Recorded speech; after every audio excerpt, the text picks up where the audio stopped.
আরে চোখের কি অবস্থা। আসসালামু আলাইকুম, আশা করি ভাইয়া পুরো সবাই ভালো আছেন। আলহামদুলিল্লাহ আমরাও সবাই ভালো আছি আল্লাহর রহমতে।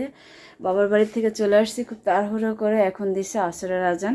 তো এত তাড়াহুড়ো করে আসার কারণটা আমি আপনাদেরকে অবশ্যই বলবো। তো চলেন আগে আমার ফ্রিজটা একটু খুলি, আর বাবার বাড়ি থেকে কি আনছি সেটাও একটু দেখাবো। তো আগে আমার ঘরের একটু কাজকামটা বেশি ইম্পর্টেন্ট। ফ্রিজ আগে দেখে নিই। আমার এখনই রান্না বসাতে হবে, অনেক কিছুই আছে আলহামদুলিল্লাহ। মাছ আছে, গোস আছে। নাও, তোমার নানা ভাইয়া দিছিল না তোমারে, খাও। ওর শরীরটা ভালো না, ওর হচ্ছে জ্বর ঠান্ডা তারপরে কাশি। ওর আসার সময় নানা ভাই ওর দোকান থেকে একটা জুস দিয়ে দিছিল, তো খাইতেছে না, কিন্তু আমাদের মুখে ওগুলো ভালো লাগে না। হ্যাঁ, তো তারপরে দিলাম, যেহেতু আমার আব্বাও দিচ্ছে ওরে এই কইরা শখ কইরা। আচ্ছা, আমি এখন বের করবো ফ্রিজের থেকে। কি বের করব? মুরগি রান্না করব, মুরগিটাই রান্না করি। আগে মুরগিটা ভিজে তারপরে ভাত বসায় দিব। এটা হচ্ছে দেশি মুরগি, ওই যে ভাবি যেটা দিচ্ছিল সেটার আমি যেটুকু খাইছিলাম, বাকিটা তো রাইখা দিচ্ছিলাম। আর এটা হচ্ছে হাঁস, তো হাঁসটা পরে রান্না করুন নে, আর কিছু নেই। আর মশলা কি নর্মালে আছে দেখানি আগে। হ্যাঁ, নর্মালে আছে মশলা। তারপর আর কি লাগবে? ডিম। এই ডিম দুটা সিদ্ধ করে ডিম নি। মা আজকেও ডিম দিছে, আপনাকে দেখা মনে। তো আগে ভাতটা বসায় দিয়ে এলে, আর আমার গোসটা একটু ভিজে আনি তারপরে। আরে আমার আদাটা নষ্ট হয়ে গেছে। জি মা, এটার ভিতরে ছিল কয়েকটা ভাত। জি মা, এখনোই ভালো আছে আলহামদুলিল্লাহ। আচ্ছা, এগুলো পরিষ্কার করুন পরে, আগে ভাতটা বসায় দিয়ে নি। আমার একটু বসামো, আমার আম্মু জ্বালাইতেছে এখন।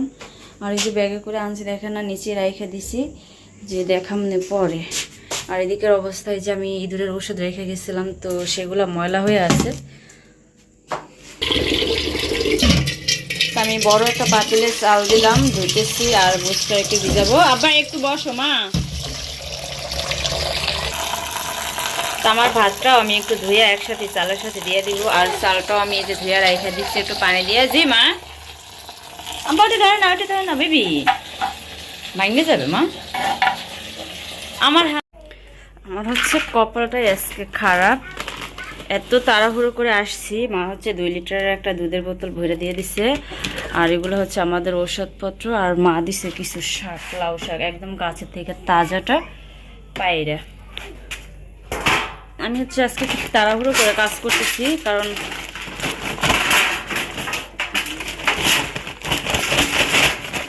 কত শাক দিছে, এটা তো ধুইতেই হবে। ফাউলখানে রেখে লাভ নাই। কারণটা অবশ্যই আপনারা দেখতে পারবেন বা শুনতেও পারবেন, সময়টা হোক তারপরেই বলতেছি। আমি একটু কাজ করে হাতটা অক্ষর করি। এটা কি দেখলাম? জি মা, ও ভয় পাইছি। ও মা, আচ্ছা। আর কি? একটা বেগুন, এই একটা, দুইটা, আর না কাঁচামরিচ আছে ভিতরে। আচ্ছা, এগুলো পরে বের করতেছি। আর জি মা, হ্যাঁ এটা আব্বু, এটা খোলো আব্বু, তুমি এন থেকে আনো যে। জি মা, হ্যাঁ দুধ জাল দিয়ে দিব তোমারে। হ্যাঁ দাঁড়ান, একটা বাটি নিয়ে নিয়ে। জি বলো, তুমি শুনতেছি। জুতো পরে আসো। হ্যাঁ হ্যাঁ, তোমার আব্বুরে দি মনে, জুতো পরে আসো। যাও, আগুন দিবা? আগুন আম্মু দিছি। ওর গায়ে আগুন দিবা? কে আব্বা?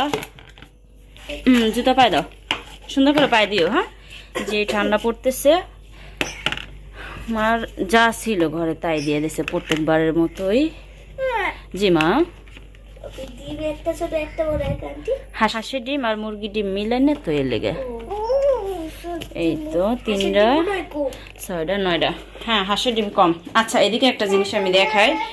আমি এত তাড়াহুড়ো করে আয়সা রান্না বসাইছি, আয়সা দেখে এইভাবে চুলা জ্বালাই বারবার। কি ব্যাপার, জ্বলে না কে?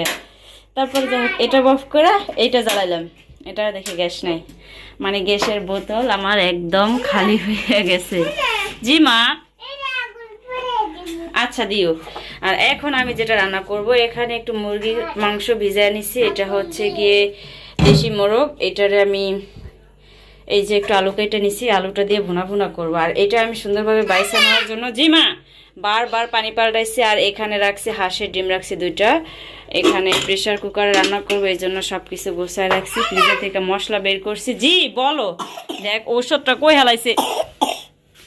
জি মা আগুন দিবা, আও। এটা হচ্ছে সাফানোর জন্য আনা হয়েছে আমাদের বাড়িতে বইয়া, ওই যে ওর গাল চুলকায় সেজন্য। আর এটা তো আমার গ্যাসের সিরাপ এর কি। আর লাইট এখানে হচ্ছে বিছানা চাদরটা এভাবে ঝাইরা রাখলাম। আর এই বিছানা চাদরটা শুধু একটু চেঞ্জ করে নিচ্ছি, কারণ এই বিছানা চাদরটা এমনিতে অনেক বেশি ময়লা হয়েছিল। তো আজকে একদম চাদরটা উঠায় ফেলাইছি। ঘরটা এই পাশটা ঝাড়ু দিচ্ছি সুন্দর করে, দরজার সামনে দিয়ে ঝাড়ু দিলাম। আর রান্নার জন্য যেটা করতেছিলাম, সেই রান্না হচ্ছে গিয়ে শেষমেশ। আমি শুধু ওয়েট করতেছি, গ্যাসের বোতল ভরার জন্য বাজারের দিকে গেছিলাম, কিন্তু আমি মহিলা মানুষ খুঁজে আসছি, কোথাও পাই না। হয়তো আমাদের রেস্টুরেন্ট পর্যন্ত যাইতে হবে। এরপর অত দূরে আমি না যেয়ে আবার রিটার্ন এসে পড়ছি। এখন পাশের ঘরে আপা বলতেছে আমি তো লাকড়ি দিয়ে রান্না করি, তো আপনি আমার লাকড়ি চুলাটা রান্না করেন। তো সে ঘুরা ঘুরা এসে 2-3 বার বইলা গেছে।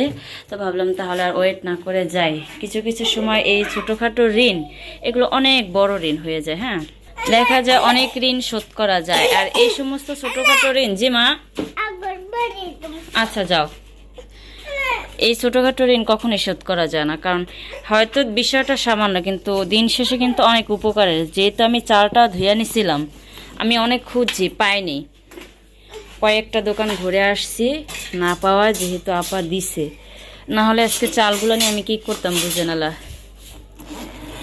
এটার ভিতরে অনেক কিছু, একদম ঔষধের কারি।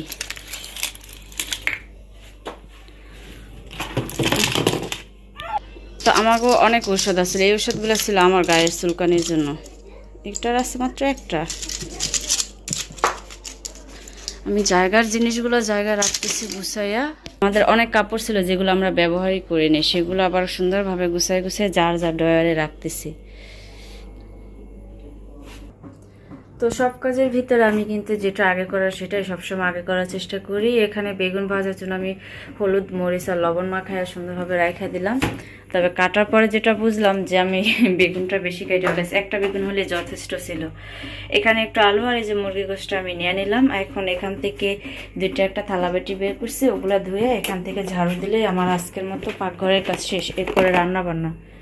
আচ্ছা, এরপরে কিন্তু শাকটা রয়ে গেছে। শাকটা হচ্ছে গিয়ে আমার কি করতে হবে জানেন, এটার বাইসে রাখতে হবে, না হলে এত বড় পলিথিনও আমার নাই। আবার দ্বিতীয় কথা হচ্ছে গিয়ে কাটা থাকলে রান্না হবে, এই কাটার ভয়ে কিনা আবার মাসকে মাস থাকে ইয়াতে ফ্রিজে। একটু হাতের কাজটা অবশ্য করে রাতে বসে বসে কাইটে ফেলা মনে। কয়টা কাঁচা মরিচ আছে ওইটার ভিতরে, সেটাও বাঁচতে হবে। কি আরে কি আরেন এই পাতিলে কি দিছেন ছাই? এই বুদ্ধি আপনারাও পারেন, আমরাও পারি। দেরি আছে অনেক বুঝছেন, আমার কাজ শেষ করে এরপর আবার আহি। হ্যাঁ, এই লাউ শাক ধনিয়া পাতা দিয়ে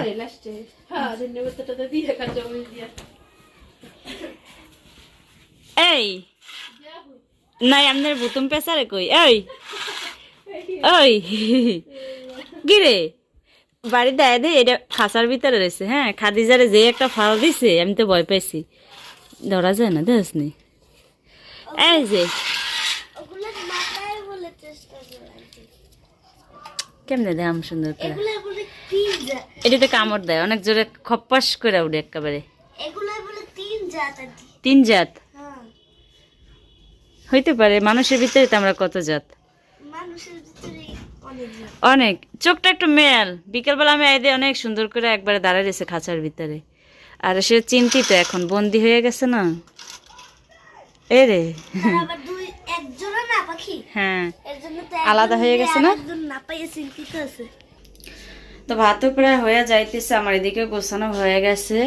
আর এখন যেটা করব সেটা হচ্ছে গিয়ে উপর দিয়ে করলাম, এখন এখান থেকে ঝাড়ু দিতে হবে। দেখেন না যে কি অবস্থায়, যে তেলা পোকা। এটা আমরা হাড়টা কখনো কিন্তু ঘরে ফালাই না কিছুই। হ্যাঁ, এই হাড়টা কোথেকে আয় না যে ইঁদুরে ফালাই রাখছে আমাকে ঘরের ভিতরে। আমি এই যে শাকটা রাইখে দিলাম, এটার ভিতরে কাঁচামরিচ আছে, পরে বাইসে নিবেন। এখান থেকে ময়লাটা একটু শুধু ফালাইয়া হাতটা একটু অক্সর করি। বাড়ি থেকে আসছি আধা ঘন্টার উপরে হয়েছে, প্রায় ঘন্টাখানিক হয়ে গেছে। এর ভিতরে আমি একটু কোথাও 1 মিনিটের জন্য দাঁড়াতে পারিনি। এরপরে গ্যাসের বোতলের জন্য অনেকক্ষণ হাঁটাহাঁটি করলাম।